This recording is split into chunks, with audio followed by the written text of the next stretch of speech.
Action. Welcome to another episode of Unsavory Fellow. My name is Nick, and I'm really excited to have my guest, Shirley Cannon, my mom. Yay!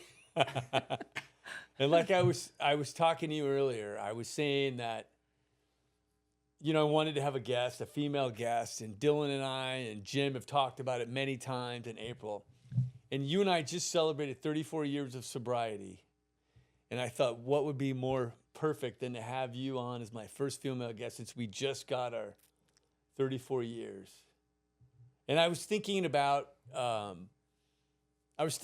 how your and my relationship is so good, and our family, the way the family that we have is with Dylan and April, and we have this great life, but it wasn't always like that. Before it was, it was different. It was tough, Yeah, don't forget about Bob. What's that? Well, he's like, but he's like I feel like he's sort of like Bob is my stepfather. In a Greek tragedy, he would be the voice of reason that would be talking over the craziness. But he came later, though. That's what I'm saying. He came. It's true. And what we were saying earlier is, like, in the beginning, like, I was saying, well, just recap it. I was saying that, my memories of my dad, before you guys got divorced when I was 7, I don't have many memories of him for whatever reason. I know he wasn't around a lot. He was in a band and, working, whatever. He just wasn't around, Mm-hmm. And my only real memory of him is him of an event is when he took me to Cedar Point and bribed the gal that ran the roller coaster, and I was 2, to take me on the roller coaster, and he just held on to me while we rode it. I don't even remember it much. I kind of remember it, but, what my point was with all this, which we talked about earlier, was that back then in the 60s and 70s, things were different. They were very different than they are today, how I parented Dylan, or, do you know what I mean? Mm-hmm, sure. And I think that it was different, but it was also a very hard time to navigate, because I grew up in a more traditional, even though my family was batshit crazy, and but they were, nobody got divorced. You just, we were. And you grew up in a coal mining camp. I was in and the everybody coal stayed, camp, and everybody stayed. Nobody could afford a divorce, Right. probably, or even think about it.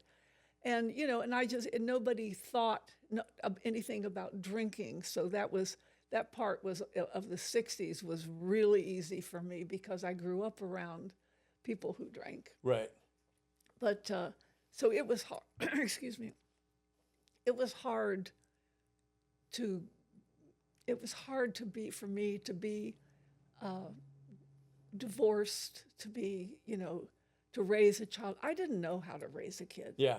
Nobody thought about it. You just beat the hell out of them whenever, that's the way it was done in West Virginia then, Right. And so, I didn't get the handbook on life, not just with raising kids, on life in general.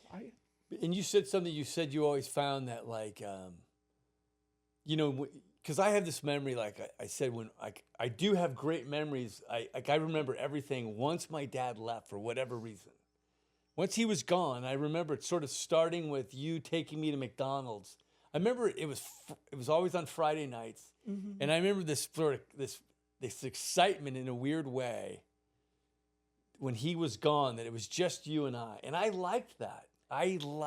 Well, you know why? I never thought about this before, but, it was his way or the highway. And so I was focused on him. And I kind of kept you sort of like tucked away, because he wasn't interested in just that kind of a life, Mm-hmm. And so I was trying to navigate that. And I think he didn't want to be married or have you kids. probably felt really shut out, because I had to focus. I didn't have to, but I did. I focused so much on what he needed, what he wanted, how he wanted it to be, and I kept you sort of like in the as the backstory. And so when he left, Sort of hidden away. when he left, you're right. It was you and me. Yeah. And actually, that's when my memories started, too, things that I did. And that was in a real learning curve then, man. I was thrown into it, and I had to catch up really quickly because I didn't know how to raise a kid. I didn't know how to be out on the market.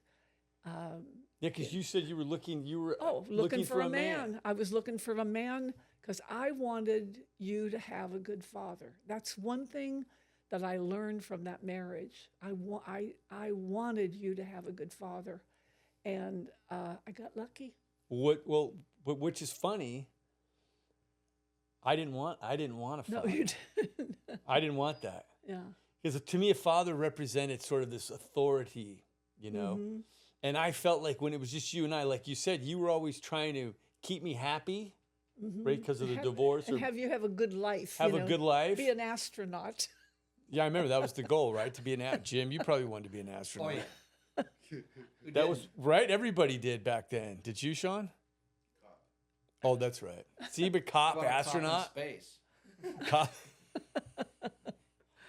But the thing is that I didn't want a father because I felt like you and I were on this adventure and it just felt easy. Like things seemed to get easier, I felt like. And like I said earlier, I wanted to run wild and I felt like I could, Yeah. Yeah, you wanted to, it's funny. I always thought I did something wrong, because you were just so outrageous as a kid, just the day, oh my God. I mean, here I'm thinking, I had this picture of you, of how you should be and how you should grow up and what we should have and do. What was the picture? The picture was that you were going to grow up and be an astronaut, that we were going to have this, I was going to be married and we were going to have that family unit, Yeah. and it wasn't like that. I mean, because no matter what I did, I didn't know how to cause that to happen. That was just some fantasy I had. I mean, I grew up where it was, crazy. And yet I didn't know how to I didn't have the playbook on how you do that, but I wanted it.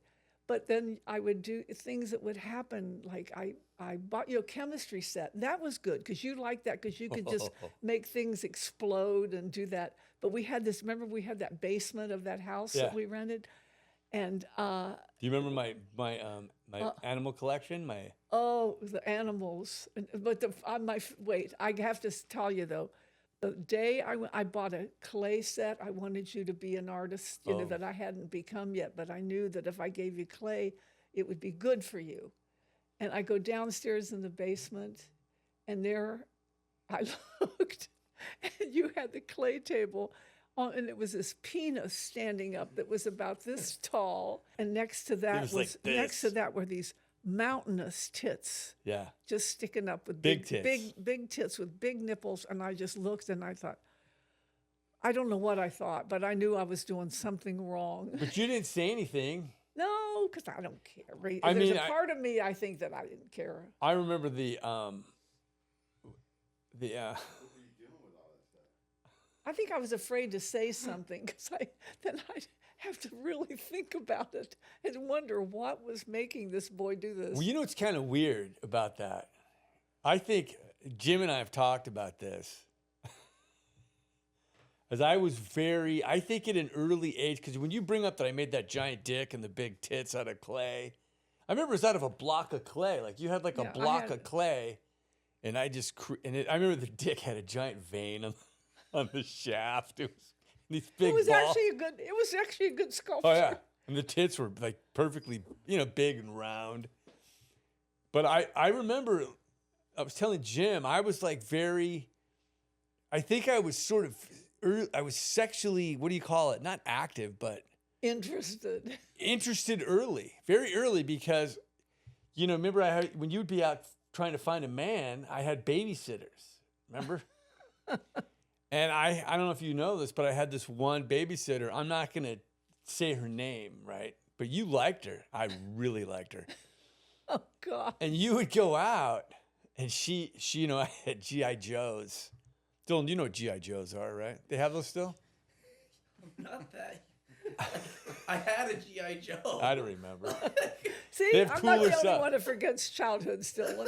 But we would play. She would play this game called "Where's Joe," and she would take my. And I couldn't wait for. I wanted you to go out, whatever you're doing, drinking, finding a guy, and I wanted her. And I would ask you. I won't say her name. I would go. Can we just have so and so? She's great.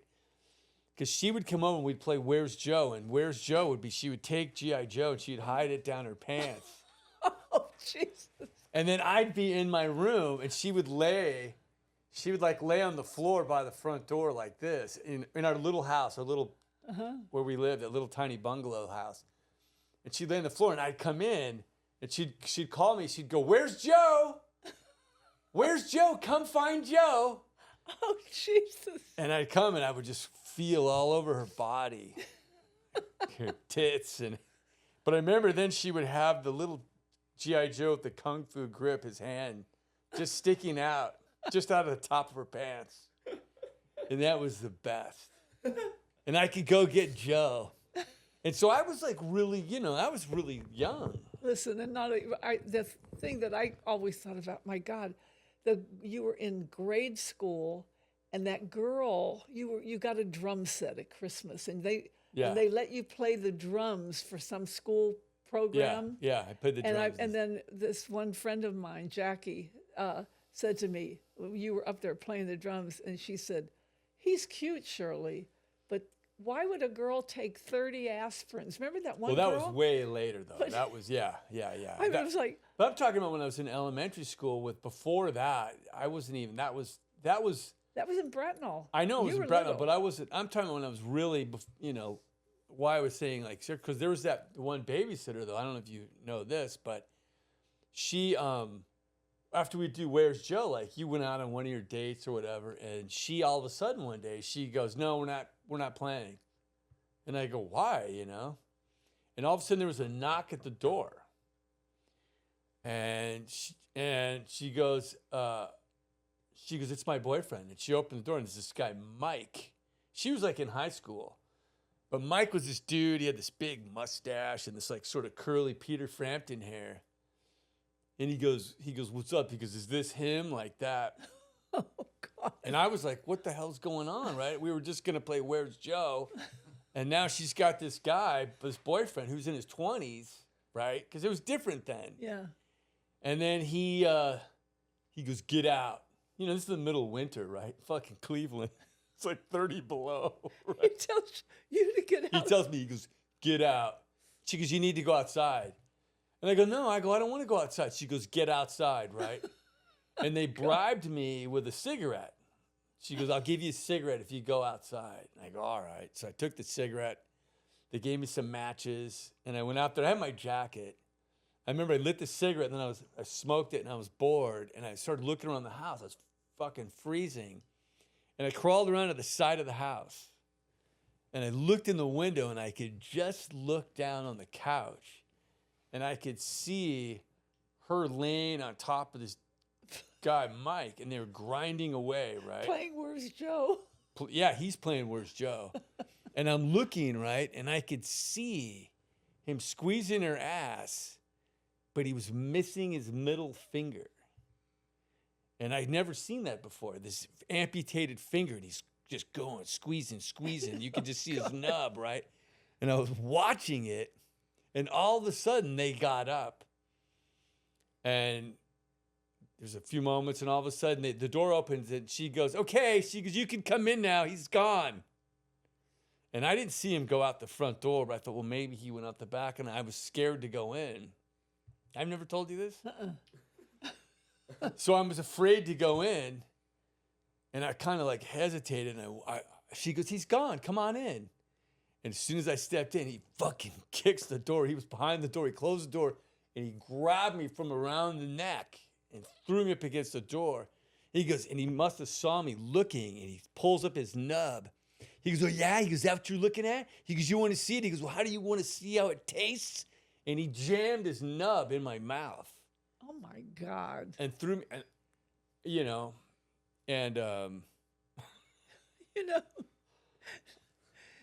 It doesn't matter. I believe no matter how hard you try, you could never get it right as a parent. There was somebody who told me one time, doesn't matter what you do, at some point they're going to end up on a couch anyhow, Shirley, complaining about you. Oh, but I mean, that was like, it was funny. But it's like you do, that's crazy. Well, but I mean, it's funny. I think what I'm saying is I think things are different back then.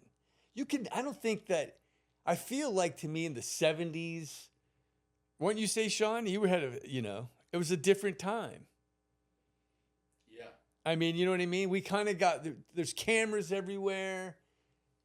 I think what I'm saying is like parenting has changed. Like, I think like. Well, it was very permissive during the 60s and the 70s. Everybody wanted to be their kid's friend instead of, because it's hard. That's right. That was a way to do it. It's hard to be disciplined. It's hard to be disciplined. For me, I was disciplined in certain things, but for parenting, and I didn't know how to do that. And the truth is, I didn't want, it's hard to want to do that because you didn't know very often that what was right, what was wrong. It was just like, woohoo, it's all free. Yeah, but I also think that you didn't know.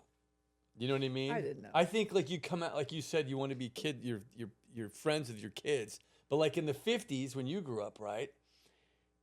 It's church, right? And there's some sort of this is what we do. It's like sort of like you said, it wasn't like children should be seen and not heard kind of a thing, right? Well, I don't know about that. Wasn't the case well, it was sort of the case with my mother. But there was a certain, like you said, there's your parents. You're not friends with your parents. You're not friends with your parents. No. They are more authoritative. Although I have to say, with me, with my mother, I don't know. I had this strange family. My mother was very, very strict about work and about things and doing stuff, learning stuff in school. But we would clean house, and she would tell me dirty jokes, and I would laugh. I just loved having that, and but it was just different then. It was but that's what I'm saying is I'm saying that you come out of that, right? You come out of that in the 50s, and I think you're all of a sudden you're like you want to break free of that. You were young. You were a young girl when you had, when you have a kid. Yeah, in your 20s. I was 21. So you're a kid yourself, and now you're thrown into this situation where you've got a responsibility of a kid, and how do you do that? That's right. And it is a different time where you are friends with your kids, and there's this new way of thinking. And nobody thought about what's the right thing or the wrong thing to do. People just did it. Mm-hmm. And so then I didn't know. I thought that was the time when Dr. Spock, everybody was reading that book, Dr. Spock, about raising kids. Oh, yes. And I knew it was out there, but I didn't know, I didn't read that stuff. I was clueless most of my life, Nick. And then, but so then anyway, so when would you say that since we both, we just talked about, we just turned 34 years of sobriety together, and that's one of the reasons why I wanted you on. When did you find out, like when did you start drinking? I started drinking first. When did it become like a problem? Oh, when was it a problem? After Bob? After you met Bob? After you met the Bob? divorce. After the Oh, divorce. after the divorce. But I drank a lot, though, while your dad was playing. I'd go with him to the band jobs, and I would drink a lot. Oh, yeah, in the clubs. And then, but after that, when I was single, and I remember my first blackout. I went to a party, and I worked in a company party, and it was a very strict company, Lincoln Electric, and and there were no windows in the place, so they blew whistles and stuff to make you go and start. We were like robots, but there was this party, and I remember dancing with this guy, and it was a polka, and he was twirling me around, and I had this V-neck dress on, and all of a sudden I looked down, and the V had switched over here. And here is this, I'm in this strict company, the V had stretched, so I had to, the dance ended, and I straightened myself out, and I had just took up with this fencer who worked at the company, and he was a real Lothario, but it was like he was right up my alley, and so I had been taking fencing lessons, and I went up to the president of I the remember that. company, and he said, "Oh, I understand that you won your meet," because he was a fencer also. He said, "I understand you won your first meet."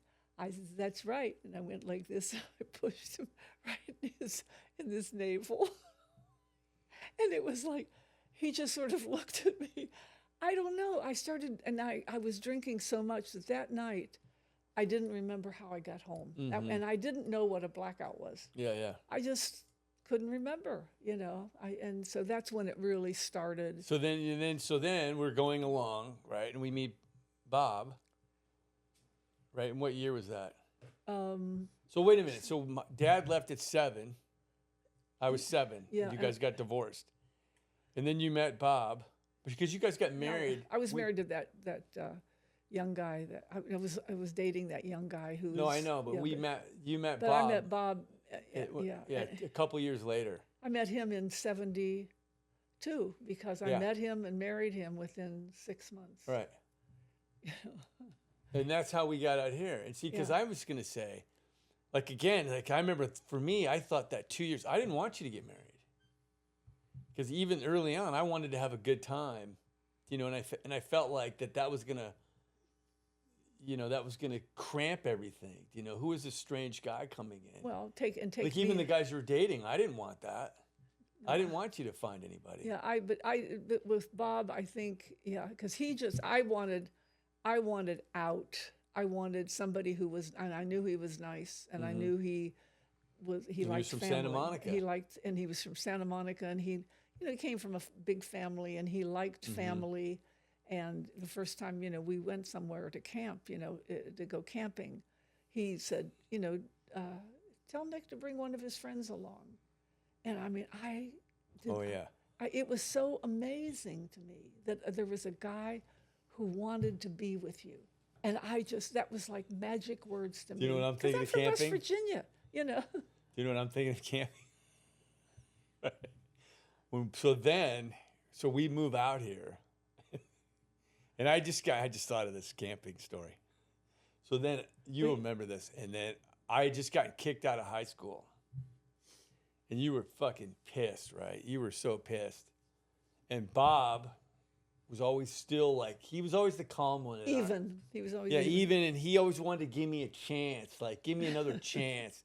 And I remember he said, camping, because it had been since then, and he goes, let's get Nick and one of his buddies, and go camp, because I was in trouble, and he thought I felt bad being kicked out of school. And so it was me and you and Bob and Jack Mills, and I forget where we went, Lake Kachuma or Pyramid Lake or something, and it was beautiful, right? And I kind of felt like, I did feel kind of bad about getting kicked out, but once we got out in the woods, everything was fantastic. And I was with my buddy Jack. And I remember you guys were far down the stream. There was this river this stream that ran down the rocks. And I remember standing on the rocks with Jack, right? And I was running. I had to go to the bathroom. And he goes, "What's the matter?" I go, "I got to take a shit," right? He goes, "Well, fucking go." He goes, "We're out here. Nobody's around." And I'm a teenager, and I straddled the stream, right? And I go, "Watch this." I pulled my pants down. And I took a shit. I just thought it'd be funny. And I took a shit in this stream, right? And this sort of it looked like a little brown canoe, It was just floating down along the river, right? And we were tracking it. We're going, "There it goes." And Jack were running along the river, following it, floating. It's disappearing, laughing our asses off. Then all of a sudden it disappeared over this sort of cliff. And we walked over to the cliff, and we saw you and Bob walking in this beautiful tide pool. It's a couple inches deep. And we were like, "Oh no." Because then we saw the little turd canoe float along, and it floated right between Bob's feet. And he looked on it, and he looked down where you guys were looking at shells or rocks. I don't know what. All of a sudden, it was amazing that he fucking knew. He knew that turd was mine. We're in the middle. It could have been anything, but he instantly turns and he looks up and he goes, "You." And he said, you remember, what did he say? He said something about shitting. You're going to shit downstream, something about Yeah, you've been shitting on us your down whole through your life. whole life. You've been shitting downstream on us your whole life. But what's funny was, in that moment, I knew I had this sort of epiphany that this is what happened. He was true. He was right, because I'm jumping ahead, right? Because that's when my drinking was really taken off, and I think yours was. Absolutely. And we had kind of separated, you know what I mean? Because I didn't want a stepdad. Like I said, I did not want that, And I was saying how, like, I lived in the single car garage below and you guys lived upstairs. And that was kind of a way for I think, for you to drink the way you wanted and for me to drink the way I wanted. And I kind of, like, you always said you felt bad about that stuff, but I don't see it that way. At the time, I didn't. I look back no, on I mean, a lot looking of, back, yeah, I mean. Yeah, looking back, I feel badly, but I always think about the rabbit. You had all those mattresses piled up, and I would look the window. I could see the windows when we'd go upstairs, and the curtains would be open down there. And I remember seeing rat shit in there. And I remember I had a portfolio of drawings that somehow got left down there, and that rabbit got into that portfolio and ate my drawings. But that was like, I mean, like I said, I think that was a way. It was a way of separating. Yeah, because I became this crazy teenager, right? Yeah.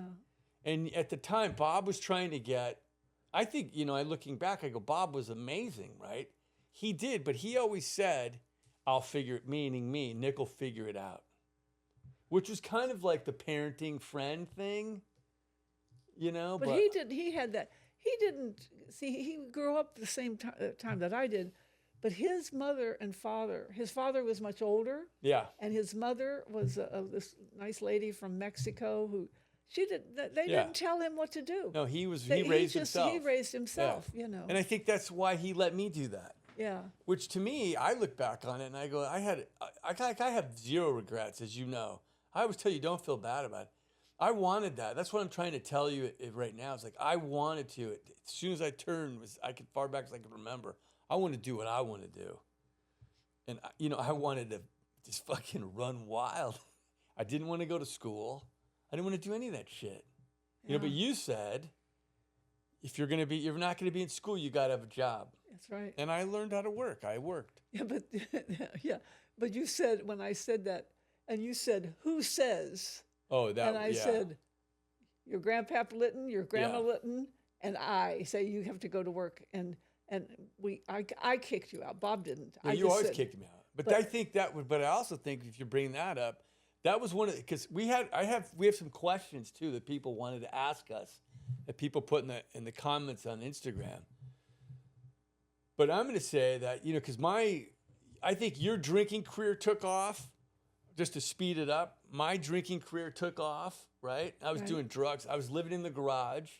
I got to do whatever I wanted, which is what I wanted. What's it? Tom Sawyer and Huckleberry Finn. Yeah, and you know what? Bob let me do what I wanted to. That was why my drinking was able to take off. He didn't get in the way. He didn't get in people's way. But I'm going to say this.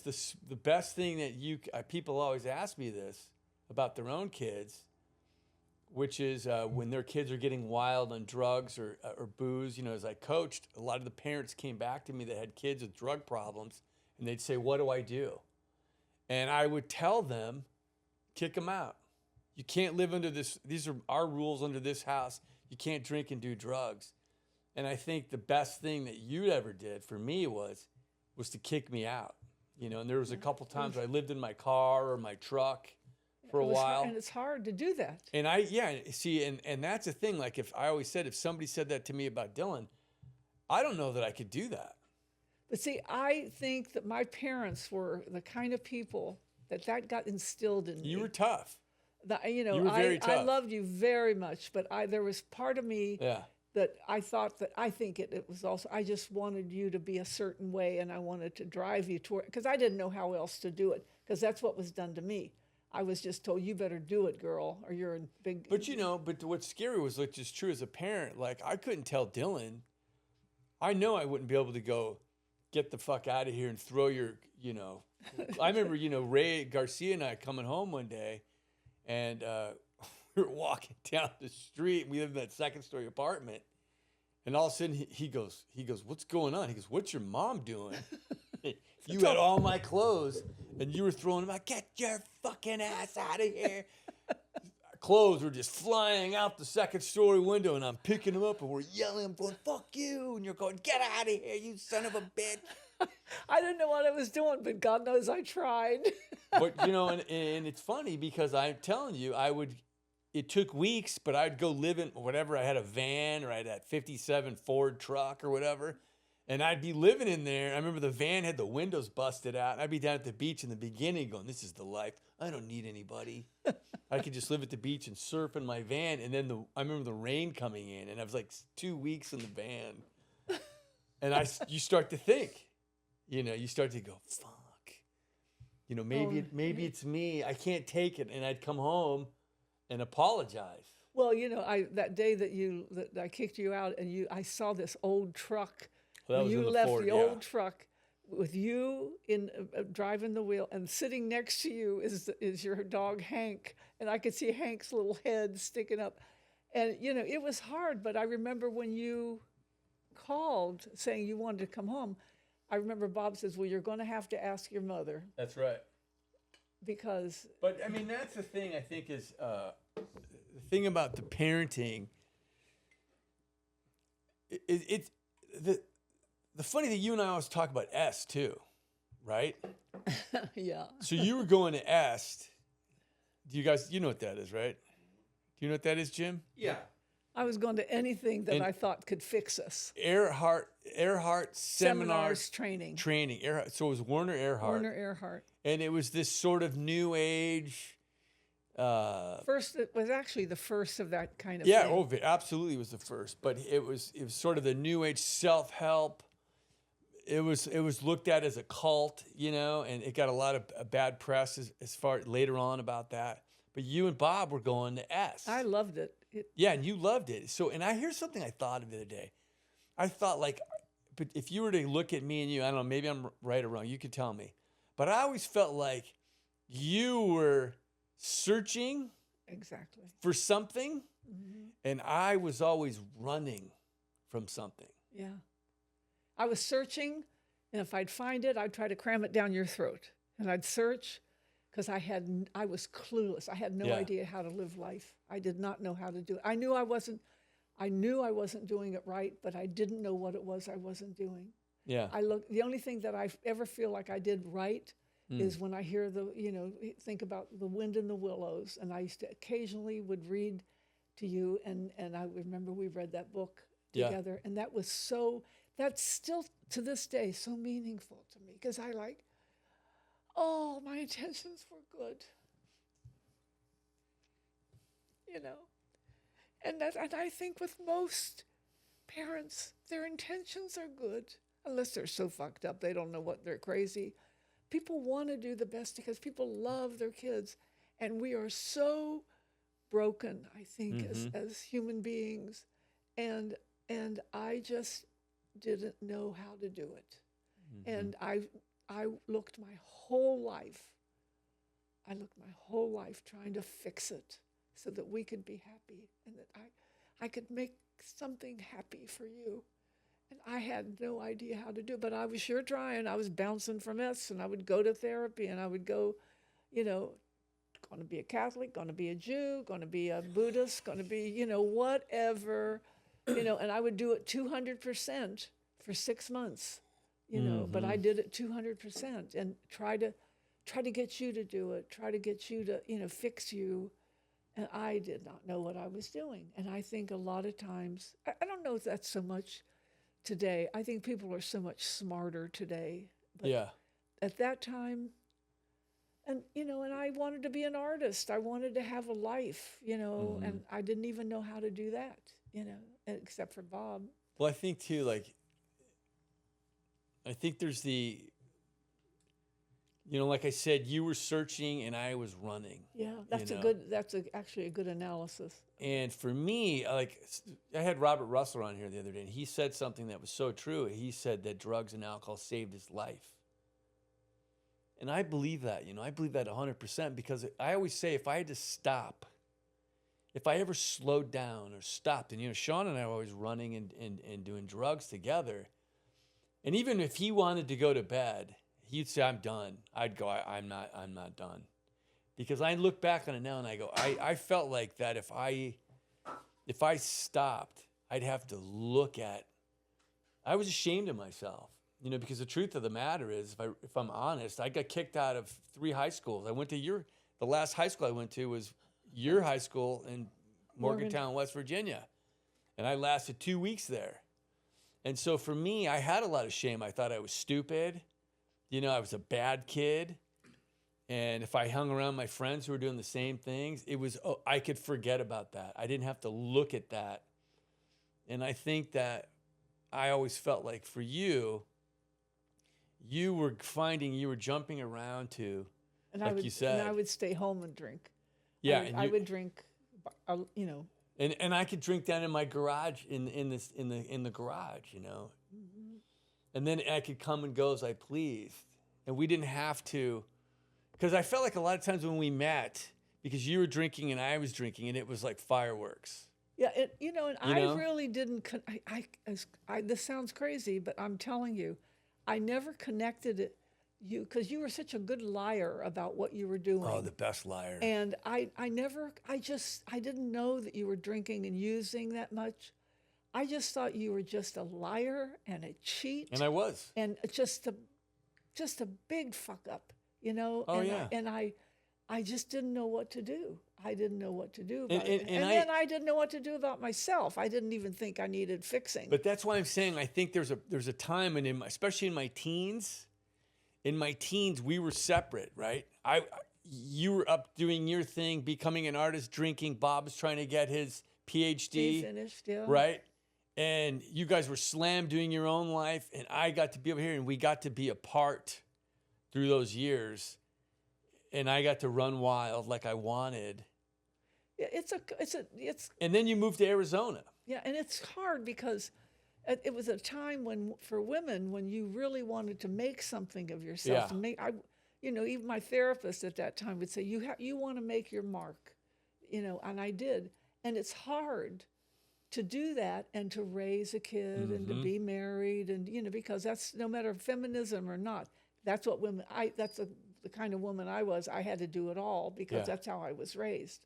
So it's difficult, Yeah. It was, but And what's interesting, I think, is from raising Dylan, and what I think I learned after I got sober, right, is that I always tell people when you have a kid, you still have all these dreams and ideas about your own life. And it always becomes, I think, with parents, is like, it's about my time. Listen, I've had the baby all night breastfeeding. Now I need to take a break and go to the gym. Or vice versa. Hey, man, I want to sit down and eat my meal. I've had the baby all day, and you start to fight for your time. And then at some point, too, in my situation, I think you become the third wheel, which I think was so amazing about Bob. He was willing to be always in our lives, sort of the third wheel. Yeah. He put us first all the time. Oh, he did. He did. And I think that what I learned with raising a kid is that it's about the kid. For 18 years, you go, if you're going to have a kid and you want to get it right, for the next 18 years, this is what you're doing. This is what you're going to raise this kid. And you need the parents to help you, Yeah. You have to be almost on the same agenda, Yeah, it's. And as two people who are drinking, there's no fucking way that's going to happen. No, it's. I don't know. You're drinking, I'm drinking. No, there's no way to. I don't know. We couldn't. At that time, there was no talking things out. There was no understanding of each other. It was just like a constant battle. We spoke horribly to each other. We spoke terribly, which is, I can't even imagine that now, Yeah. I was son of a bitch, or or you fucking asshole, and you were fuck you, bitch. That was, you know what I mean? I can't imagine. Dylan, you would never say that. I can't imagine. I mean, I know. And Oh, that's what I'm saying. How different. I'd have been dead if I would have talked like that to my mother or my Yeah. father. I'd have been a dead person. So then, how was it that you ended up getting sober? Like, I just, it was funny because I was drinking a lot. I mean, I was drinking alone. I was drinking more and more. I was sneaking at that point. I'd make, we'd have people Yeah. over for dinner, and I'd say, don't you want another drink? We'd have 2 drinks while we're cooking, and then I'd have a couple drinks with the people when they'd get there. I remember you having wine in the afternoon. Yeah, and it's just everything, and so I knew I had a problem, but I didn't. The truth is, I had never heard about recovery programs. I didn't know there was such a thing, because my dad, was an alcoholic. I'm sure. I mean, we never talked about that, but my whole family, his whole family, and so. But I got into graduate school. When I went to art school, then I went into graduate school, and I had this because I was always ambitious, and I had this one professor, and she and I were talking. She liked me. She liked my work because it was good. And she said, I said, we're talking about weight. And I said, oh, if I could lose some weight if I could just leave off the wine. And she says, well, how much wine do you drink? And I told her, and she says, oh. And she says, well, you might be just a little bit alcoholic. Oh, just a little bit. Just enough for you to swallow. Just enough. I mean, it was enough for me to swallow. And if she would have said, oh, you're an alcoholic, but she wasn't. Right. And she says, I go to these meetings. And she says, you want to come to a meeting with me? I had no idea where she was taking me. I went. It was on a Saturday. And but I went because, not because I thought I had a problem drinking, not because I thought my life was shit. I couldn't connect the dots. I just wanted what she had. I wanted what she had. She had What did she have? She had a career as an artist. She had museum shows. She was just really a good artist, and she liked me. She liked my work, and I felt I knew I wanted that. I wanted that, to be part of that. And so she took me to 26 and Broadway, and I looked at the steps. And I looked at that banner there and the steps, and I literally thought, that's how you live life. Mm-hmm. It was like somebody gave me this handbook that I had never, ever thought about before. And so she started taking me to meetings, and I just wanted, I felt like I realized. Were you? So that was it. That was in April, right? Right. That was April 4th, and then I just, and it was I remember one time I came home. We were sitting in the kitchen at the kitchen table, and you said, "Mom, why did you quit drinking?" And I said, I don't want to be an old woman who's a drunk, and I can't stand anything having a hold on me. I can't stand it, and I never have been able to. And I didn't say, and you should quit drinking, because you were hiding everything from me. Well, you and I, here's what happened, because you and I had, it was before that, it was Christmas. We hadn't talked until before Christmas Eve.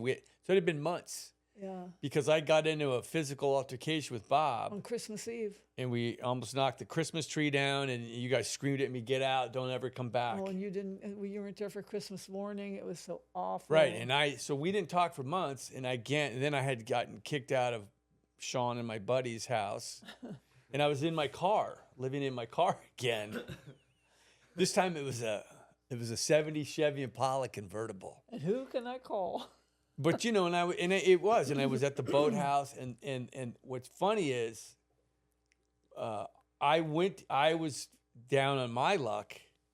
I had no money. I had no more drugs. I was at wit's end, and it wasn't even a bad bottom for me. But what happened was, I knew I could always call you if I came with my tail between my legs. You guys would, I knew you always loved me no matter what. I knew that. Is even if we didn't have to see each other for a long time, I knew that you loved me no matter what. And I remember humbly coming to you, and it was hard for me. My ego was so big to admit that I needed help from anybody. I would have rather just lived in my car. But even sometimes I talk about it, it's like I was willing to die at some points. I think I can't ask for help. I'd rather die, you know? But I didn't have the courage for that. And I remember what happened was I went to your house and I said, I need a place to stay. And you let me come in. And that's when You asked me about that. because you said you made me dinner and you were leaving and taking off for the evening, going to A meeting. yeah, and then and this is what you did, and what I saw, like I always say when I'm sharing, is I saw you as the way I saw you when I was young was a crazy person, Yeah. And I was. screaming, crying. That you were either super sad and screaming and crying, or super angry, and you know what I mean. It was just Chaos. and I was the same way. And when we were together, it was like I said, it was like fucking fireworks. Yeah. Who's going to scream louder is how we used to, and that was gone from you. It was gone. Yeah.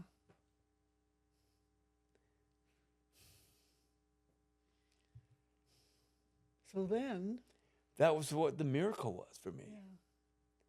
and then you, And I see that and I go, it was such a transformation in such a short time. That to me is what the amazing miracle of it all is. Who was this person who did not tell me you need to quit drinking? You didn't tell me that. that's the one thing I didn't tell you. And to I do. watched you make me put the food down and just leave. Just leave. Never told me, because if you would have told me, I'm fucking out of here. I would, as soon as you would have told me that, because I will do the opposite of anything you tell me. But you have to realize. Even that today. I was like 14. What at that time? 14 days sober. 14 days sober. And then and I wasn't. Listen, I was not great, because definitely I didn't know. But that's not what I saw. But the thing. Well, but then when you called me from that woman's apartment that you got locked in, Yeah. and said, "What should I do?" and I told you to jump out of a second-story window. Yeah. That's not exactly great sobriety. But you know what? That's what we say, is that you're willing to go to any lengths. And I was, and I jumped. I know. And I cracked my ribs on that wall. No. But then I took you to a meeting when you sobered up. Yeah, and but that's what's amazing about the whole thing is it's like what was presented to me was attraction. That's what I saw out of you. It wasn't like a sales pitch.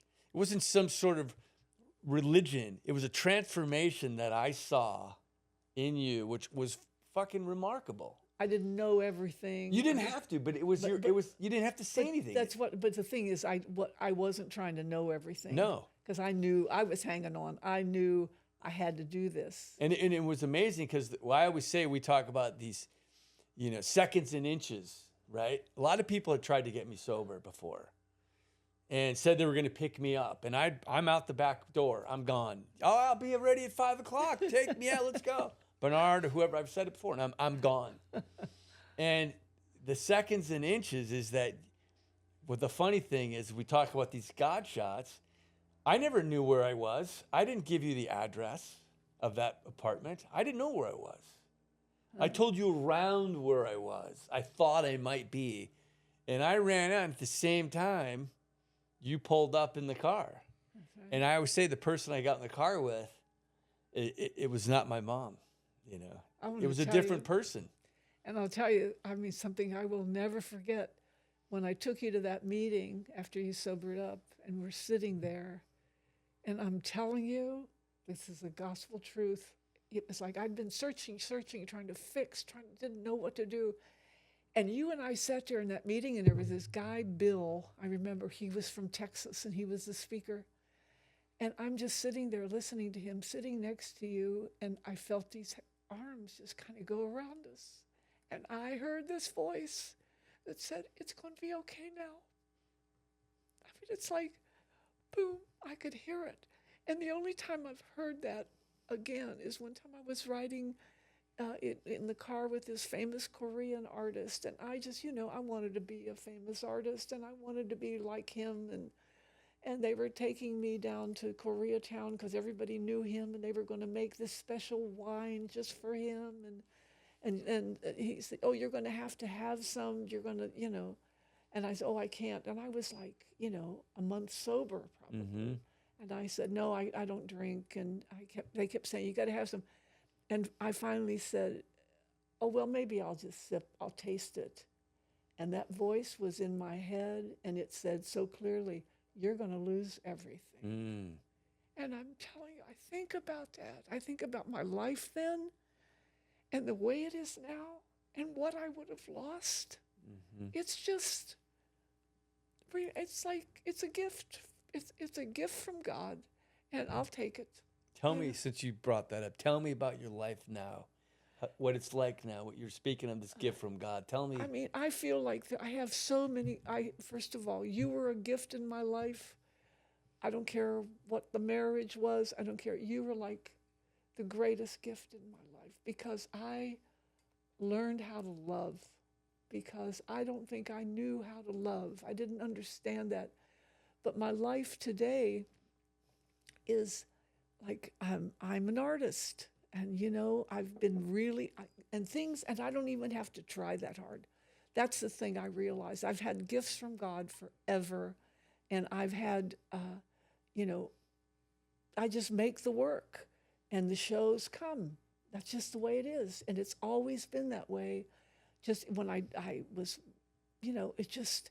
it feels like I've had a plan. There's a plan for my life. And all along, I try to, fix it and manipulate it and do it. That never works. Mm-hmm. But when I take a deep breath and I just sit back and say, whatever, it's going to be just fine. How do you get to that though? How do you It get to where you say whatever? It used to take me a long time because I really I was a doer. I've got a lot of energy. I wanted to, So you're talking about surrendering. That's what you're I'm talking talking letting about go. surrendering. And How do you do that?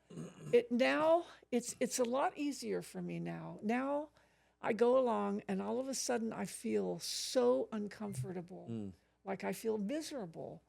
And then I realize what I'm doing. I'm trying to make something happen that's not supposed to happen yet. It's like I'm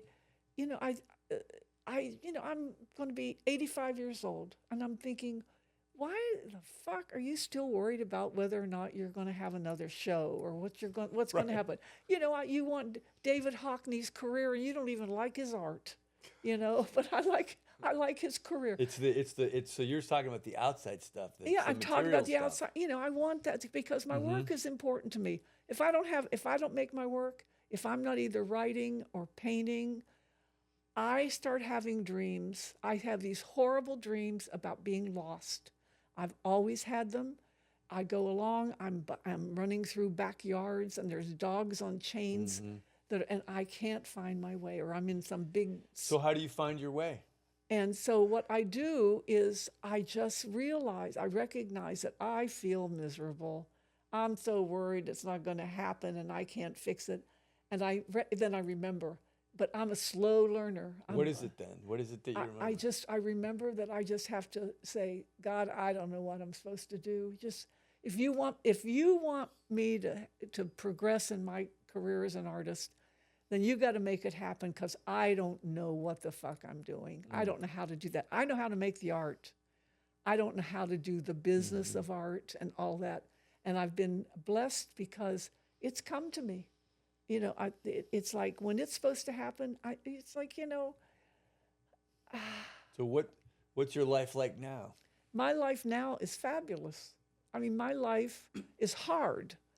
My life is hard. I have, both Bob and I are older, and, we've got physical problems. Yeah, what's that like? So now you're going to be 85.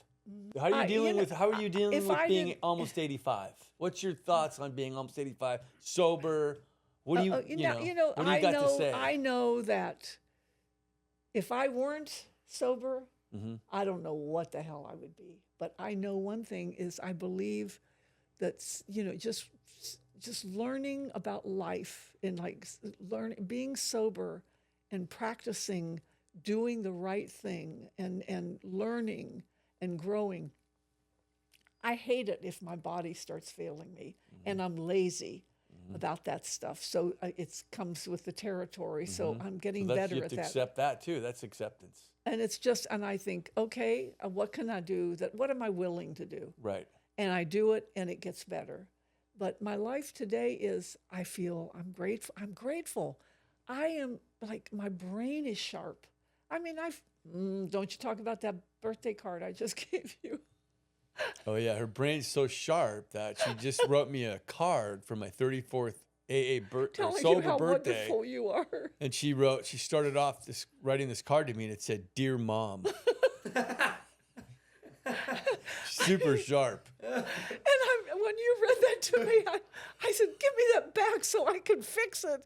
I couldn't believe I did that. No, But you I'm know what? keeping it. You know what I was thinking is like I was thinking as I was writing it, I think that how many wonderful cards I've gotten from you. You know, and it's a wonderful thing that you do, that you write in the card and talk about our life together, you know, and what we've gone through together.